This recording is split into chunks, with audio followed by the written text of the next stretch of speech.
Vendredi 4 avril 2025, chers amis internautes, bonsoir et bienvenue à ce bulletin d'information.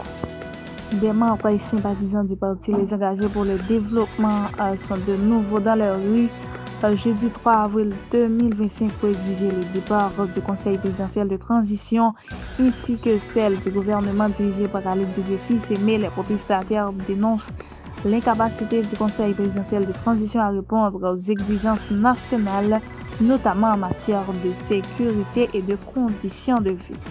Dans une adresse à la nation, jeudi 3 avril 2025, le Conseil présidentiel de transition a réagi à la puissante vague de contestation qui a déferlé la veille sur le pays.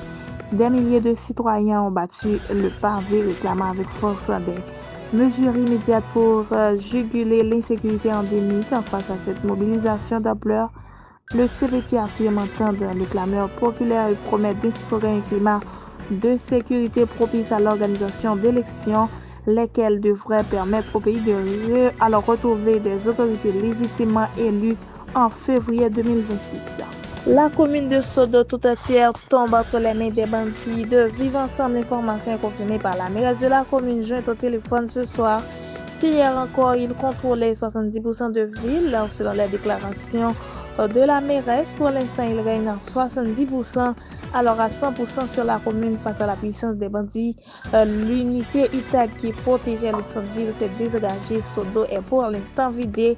La population fuit, selon la mairesse Marie-André Ruth-Tellus, qui n'est pas sur place. La mairie ayant été fermée par des groupes de pression de la commune depuis plus d'1 an. Parallèlement, la situation est différente à Mirebalais. La police semble petit à petit reprendre du terrain, selon la mairesse Marie-André Ruth-Tellus. Dans une note publiée ce jeudi 3 avril 2025, le BSA dénonce le fait que le CPT a complètement écarté les principes de l'accord du 3 avril et gouverne sur la base de décret qui ne fait aucune mention de cet accord. D'après le BSA, l'échec du CPT ne se limite pas à une simple question politique, mais il y a des conséquences humaines et sociales dramatiques. Selon les chiffres avancés dans la note publique, plus de 6000 personnes ont été tuées de des violences. Des femmes et des jeunes filles continuent d'être victimes de viols.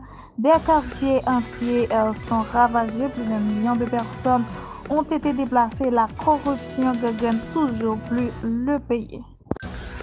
À travers une cérémonie mercredi 2 avril 2025, un vent de renouveau souffle sur la scène politique haïtienne avec l'officialisation du mouvement pour la reconstruction et la réconciliation nationale porté par le docteur Jean-Paler Mathurin. Ce parti aspire à mobiliser les forces vives du pays autour d'un projet de transformation en profondeur. Lors de la cérémonie de lancement, Jean-Paler Mathurin a présenté les piliers de son engagement politique. À travers ce mouvement, nous voulons unir les Haïtiens autour des valeurs fondamentales de justice sociale, de solidarité et de reconstruction durable. La réconciliation nationale est un impératif, a-t-il affirmé. Chers amis internautes de l'Equality News, c'est ici que prend fin le bulletin d'aujourd'hui. Merci de l'avoir suivi.